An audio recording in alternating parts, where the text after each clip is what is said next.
Where did you get that? This is Max Jr. and Sue. They had it framed and give it to me for a Christmas present. I'm not too, it was like. It's pretty gaudy. So I had Luke take it out of the frame and put the Crazy Heart. Oh, okay. In there, which I loved that movie, and I loved his performance so much. And then I thought the poster was really cool. See, look here, Gene Kelly sings nursery rhymes and stories. Okay.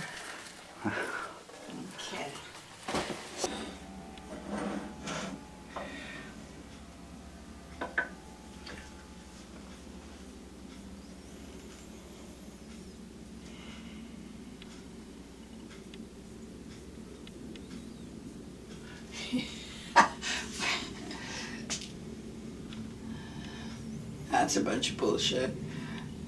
We turn older with years, but newer every day. My ass.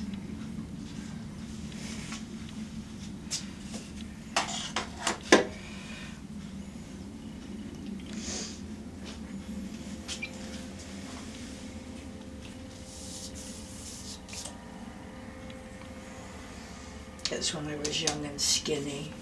This Jackson Brown I never met.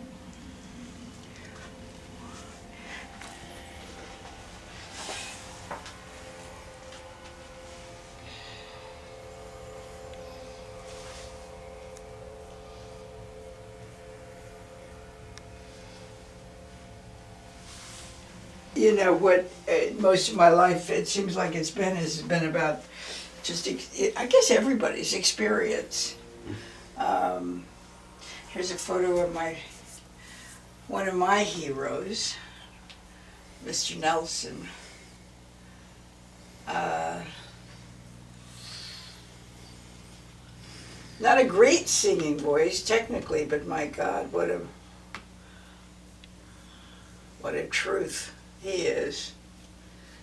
I remember when I was working at McKellen Jennings as an agent, and I took on a client named Sonny Carl Davis. Do you remember Sonny Carl? Yes. From Texas. And he knew Willie. And he lived in Marina del Rey, but I forgave him because he was a true Venice spirit, even though he lived across the Washington Boulevard line. And he knew I loved Willie. And so I remember one time he and his girl Jenna, I think that was her name, he called and said, "Hey, there's some old boys that are playing down in Anaheim this weekend. You want to ride down with us?" And I said, yeah. And I was totally I just thought they were just some musicians, we were going to go down to Anaheim and see. He said, "Sunday night, we'll pick you up about 4 o'clock or drive down to Anaheim." So they pick me up and we go down to Anaheim, and it's Willie. Fuck me. It's Willie and the boys, and I'm sure his sister. And so we go out to his bus, and we go in for a minute, and of course I'm just totally enamored. And it's a very brief hello, and "Hey, Sonny Carl, hi Sonny, how you doing?" So just before the show starts on the stage, Sonny Carl takes me backstage. I'm sure we all stood back there, and I stood like, and right here, so I could watch them perform right from the stage the entire time.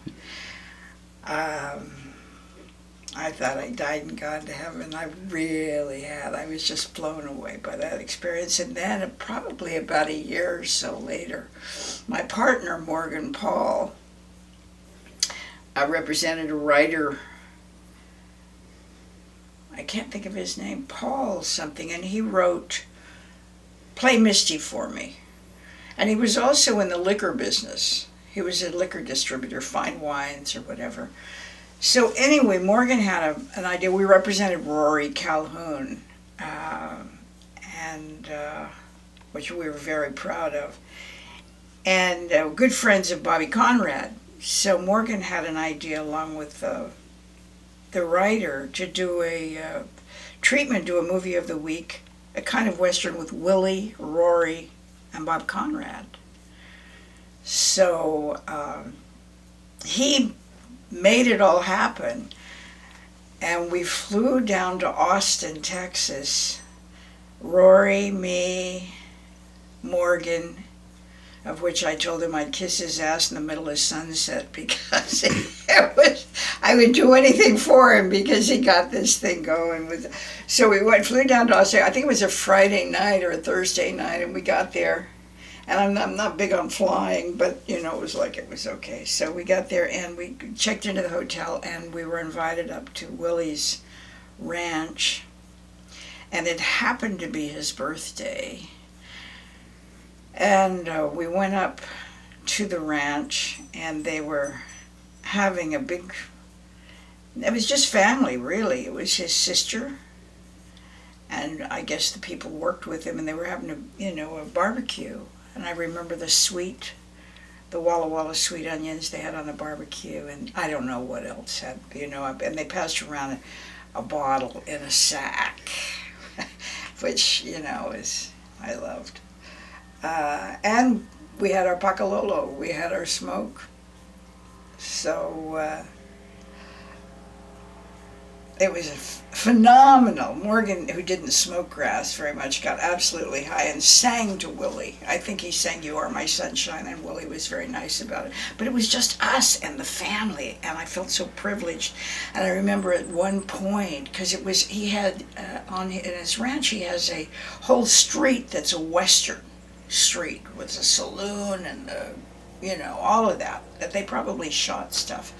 I don't know specifically, maybe some a red-headed stranger, I don't know. But anyway, I took a little walk off by myself, and I looked up at the stars, and I said, God, if you want to take me after this, it's okay with me. I'm complete. This is like one of the great experiences of my life. So we did the night. It was great. We left. We went back to the hotel. Rory liked his Oreos and milk in his room. He was getting old then. And then we were scheduled to have a meeting with Willie the next day in his office, probably about 10 a.m. So we go back the next morning, and we're sitting in Willie's office, which was a big room and a beautiful desk, and he sat behind it, and windows overlooking his golf course and everything. And there was Rory, the writer, I wish I could think of his name, Morgan and me and Willie, and I don't know if there was anybody else. So anyway, Morgan's sitting next to me on the couch, and Willie's desk is over here. So we're sitting there, and Morgan is doing the pitch to Willie. And we knew that Willie just loved Rory, because he loved him since he was a kid, so he wanted to do something, with him. So Morgan's making the pitch, and I see, which was probably a bead of sweat coming down his, which, he was nervous, and it was probably also part of the night before, the debauchery, and anyway, so he stopped himself, and he said in the middle of his sentence, Willie, would it be okay if I smoked? Because he was a smoker. And Willie said, anybody can smoke anything, anytime they want in my office, or in front of me, or whatever he said. And so Morgan went to get his cigarettes and lit up, and with that, I thought, I'm never going to have another chance to do this. So I reached in my purse and I got a joint, and lit the joint, and passed it around. And everybody loosened up a little bit, and we had a great meeting, and we were telling jokes to each other and everything. Now, subsequently, the movie of the week never happened, but I didn't really care, quite frankly. That's why it was never very successful, probably. It was all about the experience. And for the rest of the day, Willie was rehearsing in his own studio. I've got it on tape because they sent Rory a tape of it, and I dashed off and had a he made for me, because it's just, I sat on the floor in the corner of the recording studio the entire day and watched Willie doing songs, trying out music, and we'd all stop for a while, and they'd stop, and we'd have a little smoke, and then they'd go back to their music. A great guitar player. Anyway, that's my Willie story, or stories. Mm. So Amazing. there you have that. And it was perfect for me to, Willie was a right-on guy, because I grew up on the Grand Ole Opry, so I was most appreciative of the country music. I love what he stands for.